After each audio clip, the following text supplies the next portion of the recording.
Hello दोस्तों, स्वागत है आपका यूट्यूब पर में। दोस्तों आज हम आपको बताएंगे 50 वीवीआई ऑब्जेक्टिव के बारे में। अगर इस क्लास को आप लोग शुरू से अंत तक कर लेते हैं तो आपको किसी भी एग्जाम में लगभग अधिकतर से क्वेश्चन कर पाएंगे, क्योंकि इस वीडियो में हम बहुत ही इंपॉर्टेंट क्वेश्चन पर डिस्कस करेंगे।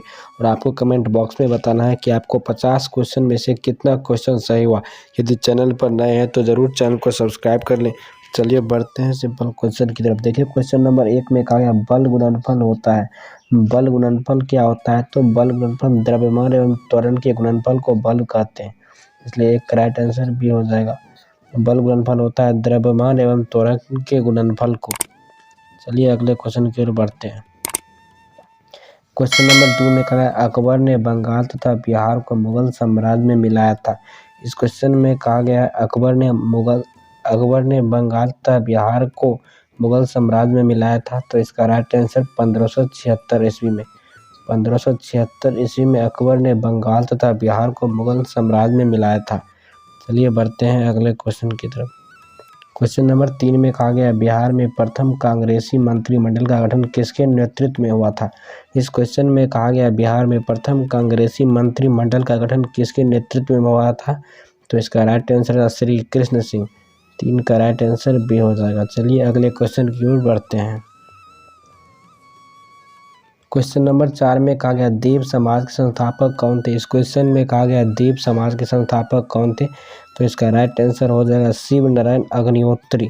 4 का राइट आंसर सी हो जाएगा। देव समाज के संस्थापक कौन थे? तो शिव नारायण अग्निहोत्री।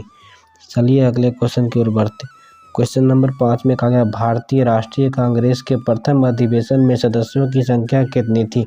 इस क्वेश्चन में कहा गया भारतीय राष्ट्रीय कांग्रेस के प्रथम अधिवेशन में सदस्यों की संख्या 72 थी, इसलिए 5 का राइट आंसर ए हो जाएगा। चलिए बढ़ते हैं अगले क्वेश्चन की तरफ। देखिए क्वेश्चन नंबर 6 में कहा गया कौन सा सौरमंडल का भाग नहीं। देखिए क्षुद्रग्रह भी सौरमंडल का भाग है, धूमकेतु भी भाग है, ग्रह भी है, लेकिन निहारिका सौरमंडल का भाग नहीं है, इसलिए राइट आंसर हमारा डी हो जाएगा। 6 का राइट आंसर डी हो जाएगा। चलिए बढ़ते हैं अगले क्वेश्चन की तरफ। देखिए क्वेश्चन नंबर 7 में कहा गया सर्वप्रथम राष्ट्रपति शासन किस राज्य में लाया गया था। इस क्वेश्चन में कहा गया सर्वप्रथम राष्ट्रपति शासन किस राज्य में लाया था। तो हमारा राइट आंसर है पंजाब। 7 का राइट आंसर भी हो जाएगा। चलिए बढ़ते हैं अगले क्वेश्चन की तरफ। देखिए क्वेश्चन नंबर 8 में कहा गया किस समिति के आधार पर भारतीय संविधान में मूल कर्तव्यों को शामिल किया गया। इस क्वेश्चन में कहा गया किस समिति के आधार पर भारतीय संविधान में मूल कर्तव्यों को शामिल किया गया। तो इसका राइट आंसर हो जाएगा स्वर्ण सिंह समिति। 8 का राइट आंसर भी हो जाएगा। 8 का राइट आंसर भी हो जाएगा। चलिए बढ़ते हैं अगले क्वेश्चन की तरफ। क्वेश्चन नंबर 9 में कहा गया निम्नलिखित में से दामोदर नदी निकलती है। इस क्वेश्चन में कहा गया दामोदर नदी कहाँ से निकलती है। तो इसका राइट आंसर हो जाएगा छोटा नागपुर के पठार से। 9 का राइट आंसर भी हो जाएगा। चलिए बढ़ते हैं अगले क्वेश्चन की तरफ। क्वेश्चन नंबर 10 में कहा गया मनुष्य के शरीर का तापक्रम नियंत्रित करता है। इस क्वेश्चन में कहा गया मनुष्य के शरीर के तापक्रम नियंत्रित करता है। तो इसका राइट आंसर हो जाएगा हाइपोथैलेमस। 10 का राइट आंसर डी हो जाएगा। 10 का राइट आंसर डी हो जाएगा। चलिए बढ़ते हैं अगले क्वेश्चन की तरफ। क्वेश्चन नंबर 11 में कहा गया बिहार के क्रांतिकारी नेता खुदीराम बोस के वकील कौन थे। इस क्वेश्चन में कहा गया बिहार के क्रांतिकारी नेता खुदीराम बोस के वकील थे कालिदास बसु। 11 का राइट आंसर बी हो जाएगा। बढ़ते हैं अगले क्वेश्चन की तरफ।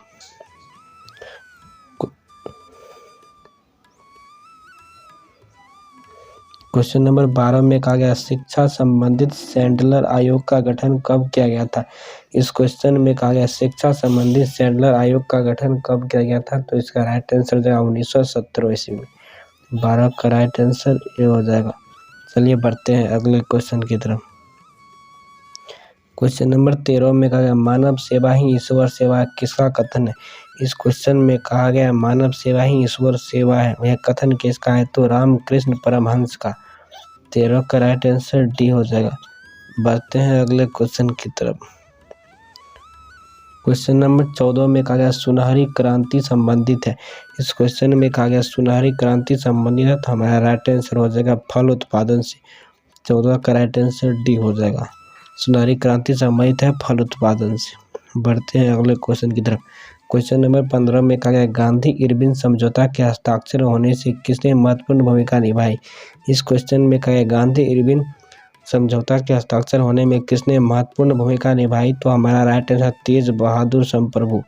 15 का राइट आंसर सी हो जाएगा। बढ़ते हैं अगले क्वेश्चन की तरफ। क्वेश्चन नंबर 16 में कहा गया निष्क्रिय विरोध के सिद्धांत का प्रतिपादन किसने किया था। इस क्वेश्चन में कहा गया निष्क्रिय विरोध के सिद्धांत का प्रतिपादन किसने किया था, तो हमारा राइट आंसर हो जाएगा अरविंद घोष। 16 का राइट आंसर डी हो जाएगा। चलिए बढ़ते हैं अगले क्वेश्चन की तरफ।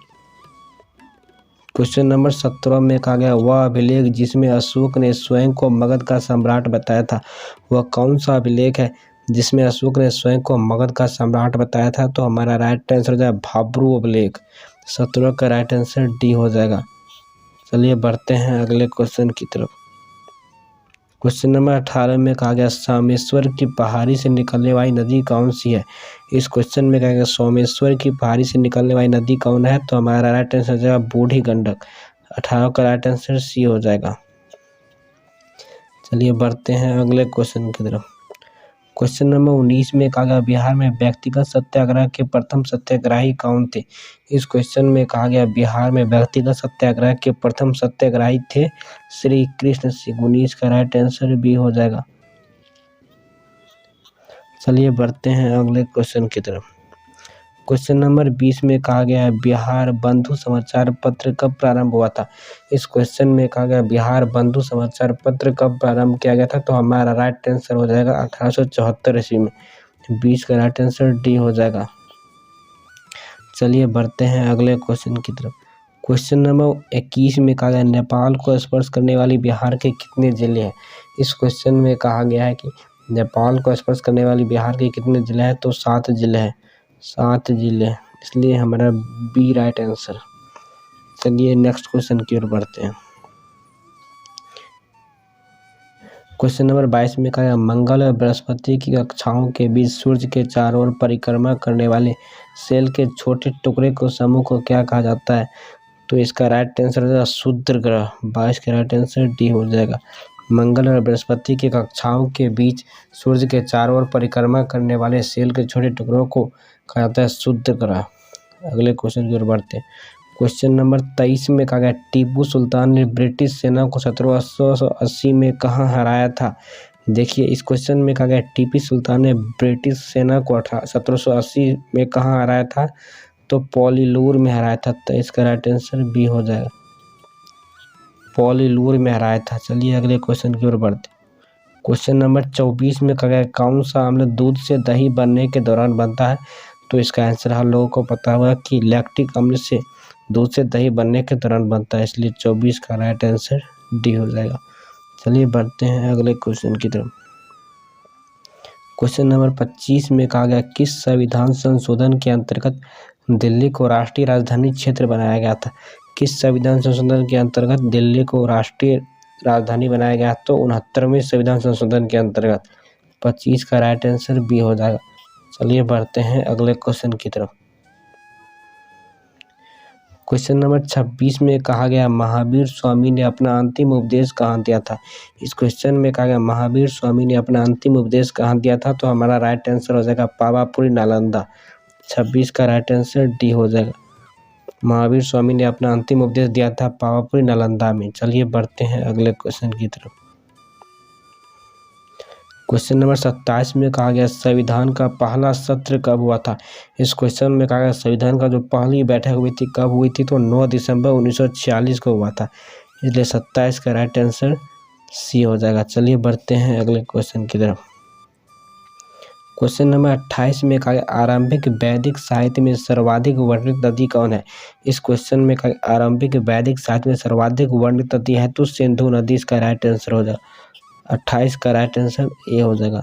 चलिए बढ़ते हैं अगले क्वेश्चन की तरफ। क्वेश्चन नंबर 29 में कहा गया बांग्लादेश में गंगा नदी को किस नाम से पुकारा जाता है। इस क्वेश्चन में कहा गया बांग्लादेश में गंगा नदी को किस नाम से पुकारा जाता है, तो हमारा राइट आंसर पद्मा नदी से। 29 का राइट आंसर बी हो जाएगा। बांग्लादेश में गंगा नदी को पद्मा नदी से नाम से जानते हैं। क्वेश्चन नंबर 30 में कहा इल्तुतमिश ने बिहार में अपना प्रथम सूबेदार नियुक्त किया था। इस क्वेश्चन में कहा गया इल्तुतमिश ने बिहार में अपना प्रथम सूबेदार नियुक्त किया था, तो इसका राइट आंसर हो जाएगा मलिक जानी को। 30 का राइट आंसर डी हो जाएगा, मलिक जानी इसका राइट आंसर हो जाएगा। क्वेश्चन नंबर 31 में कहा गया है किस इतिहासकार ने शाहजहां के शासनकाल को मुगल का स्वर्ण युग कहा था। देखिए इसका राइट आंसर A.L. श्रीवास्तव। 31 का राइट आंसर सी हो जाएगा। बढ़ते हैं नेक्स्ट क्वेश्चन की तरफ। क्वेश्चन नंबर 32 में कहा गया भगत सिंह, सुखदेव एवं राजगुरु किस केस में फांसी की सजा सुनाई गई थी। इस क्वेश्चन में कहा गया भगत सिंह, सुखदेव एवं राजगुरु को किस केस में फांसी की सजा दी गई थी, तो इसका राइट आंसर हो जाएगा लाहौर केस में। 32 का राइट आंसर बी हो जाएगा। बढ़ते हैं नेक्स्ट क्वेश्चन की तरफ। क्वेश्चन नंबर 33 में कहा गया खाना बनाने में प्रयोग की जाने वाली गैस कौन है। इस क्वेश्चन में कहा गया खाना बनाने में प्रयोग की जाने वाली गैस मीथेन गैस है, इसलिए 33 का राइट आंसर सी हो जाएगा। बढ़ते हैं अगले क्वेश्चन की तरफ। क्वेश्चन नंबर 34 में कहा गया राज्य सरकार का संवैधानिक प्रमुख कौन होता है। इस क्वेश्चन में कहा गया राज्य सरकार का संवैधानिक प्रमुख कौन होता है, तो राज्यपाल इसका राइट आंसर हो जाएगा। 34 का बी हो जाएगा। चलिए अगले क्वेश्चन की ओर बढ़ते हैं। क्वेश्चन नंबर 35 में कहा गया स्वराज आम जनता के लिए होना चाहिए, केवल वर्गों के लिए नहीं, यह कथन किसका है। इस क्वेश्चन में कहा गया स्वराज आम जनता के लिए होना चाहिए, केवल वर्गों के लिए नहीं, यह कथन किसका है, तो इसका राइट आंसर है चित्तरंजन दास का। 35 का राइट आंसर ए हो जाएगा। चलिए बढ़ते हैं अगले क्वेश्चन की तरफ। क्वेश्चन नंबर 36 को देखें। क्वेश्चन नंबर 36 में कहा गया किस राज्य को भारत का कोहिनूर हीरा कहा जाता है। इस क्वेश्चन में कहा गया किस राज्य को भारत का कोहिनूर हीरा कहा जाता है, तो हमारा राइट आंसर हो जाएगा आंध्र प्रदेश। 36 का राइट आंसर ये हो जाएगा। चलिए अगले क्वेश्चन की ओर बढ़ते हैं।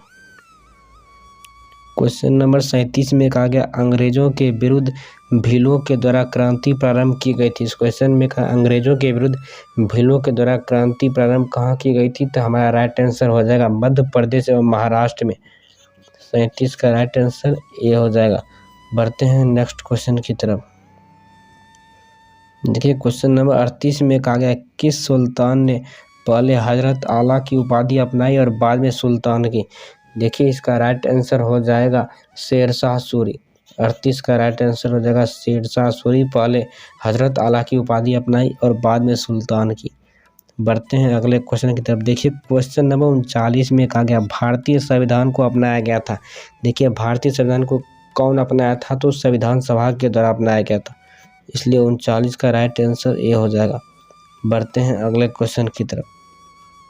देखिए क्वेश्चन नंबर 40 में कहा गया बिहार प्रांतीय किसान सभा का गठन कब हुआ था। इस क्वेश्चन में कहा गया बिहार प्रांतीय किसान सभा का गठन कब हुआ था, तो मार्च 1929 में हुआ था, इसलिए 40 का राइट आंसर डी हो जाएगा। बढ़ते हैं अगले क्वेश्चन की तरफ। क्वेश्चन नंबर 41 में कहा गया कौन सहायक संधि को स्वीकार करने वाला पहला शासक था। इस क्वेश्चन में कहा गया कौन सहायक संधि को स्वीकार करने वाला पहला शासक था, तो हैदराबाद का निजाम इसका राइट आंसर हो जाएगा। 41 का राइट आंसर बी हो जाएगा। बढ़ते हैं अगले क्वेश्चन की तरफ। क्वेश्चन नंबर 42 में कहा गया भारत में नारी आंदोलन इनकी प्रेरणा से प्रारंभ हुआ था। इस क्वेश्चन में कहा गया भारत में नारी आंदोलन की प्रेरणा किससे प्राप्त हुआ था, तो ज्योतिबा फुले के प्रेरणा से प्रारंभ हुआ था, इसलिए 42 का राइट आंसर डी हो जाएगा। बढ़ते हैं अगले क्वेश्चन की तरफ। देखिए क्वेश्चन नंबर 43 जो कि बहुत ही इंपॉर्टेंट है, इसको स्टार मार्क कर लीजिए। क्वेश्चन नंबर 43 में कहा गया मटर का पौधा क्या है। देखिए मटर का पौधा एक शाक है, ना ही पुष्प है, ना ही झाड़ी है, ना ही कली है, मटर का पौधा एक शाक है, इसलिए 43 का राइट आंसर ये हो जाएगा। बढ़ते हैं अगले क्वेश्चन की तरफ। क्वेश्चन नंबर 44 में कहा गया कला भवन बिहार के किस जिले में। देखिए इस क्वेश्चन में कहा गया कला भवन बिहार के किस जिले में है, तो इसका राइट आंसर हो जाएगा पूर्णिया में। 44 का राइट आंसर ये हो जाएगा, कला भवन बिहार के पूर्णिया में है। चलिए अगले क्वेश्चन की ओर बढ़ते हैं। क्वेश्चन नंबर 45 में कहा गया ललित नारायण मिथिला यूनिवर्सिटी की स्थापना कब हुई थी। इस क्वेश्चन में कहा गया ललित नारायण मिथिला विश्वविद्यालय की स्थापना कब हुई थी, तो इसका राइट आंसर हो जाएगा 1972 में। 45 का राइट आंसर डी हो जाएगा। बढ़ते हैं नेक्स्ट क्वेश्चन की तरफ। क्वेश्चन नंबर 46 में कहा गया बुद्ध ने अपने जीवन में सर्वाधिक उपदेश कहाँ दिए थे। इस क्वेश्चन में कहा गया बुद्ध ने अपने सर्वाधिक उपदेश कहाँ दिए थे, तो श्रावस्ती इसका राइट आंसर हो जाएगा। 46 का राइट आंसर डी हो जाएगा। चलिए बढ़ते हैं अगले क्वेश्चन की तरफ। क्वेश्चन नंबर 47 में कहा गया कौन सी तिथि मुस्लिम लीग ने सीधे कार्यवाही सुनिश्चित की थी। इस क्वेश्चन में कहा गया कौन सी तिथि मुस्लिम लीग ने सीधे कार्यवाही सुनिश्चित की थी, तो हमारा राइट आंसर हो जाएगा 16 अगस्त 1946 इसका राइट आंसर हो जाएगा। चलिए अगले क्वेश्चन की ओर बढ़ते हैं।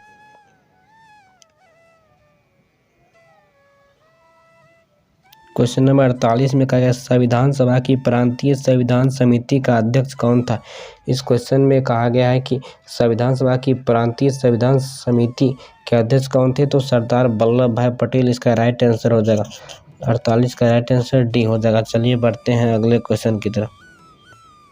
क्वेश्चन नंबर 49 में कहा गया भारतीय के संविधान को संविधान सभा द्वारा अंगीकृत कब किया गया था, तो इसका राइट आंसर हो जाएगा 26 नवंबर 1949 को।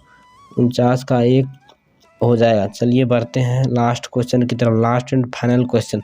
देखिए क्वेश्चन नंबर 50 में कहा किस संविधान के द्वारा बर्मा भारत से अलग हुआ, तो इसका राइट आंसर है गवर्नमेंट ऑफ इंडिया 1935 से। 50 का राइट आंसर सी हो जाएगा। किस अधिनियम के द्वारा बर्मा भारत से अलग हुआ था, तो गवर्नमेंट ऑफ इंडिया 1935। दोस्तों इस वीडियो में हमने 50 BBI ऑब्जेक्टिव पर डिस्कस किए थे और आपको कमेंट बॉक्स में बताना है कि आपको कितना क्वेश्चन सही हुआ। यदि चैनल पर नए हो तो जरूर चैनल को सब्सक्राइब कर लें। मिलते हैं नेक्स्ट वीडियो में, तब तक के लिए जय हिंद जय भारत।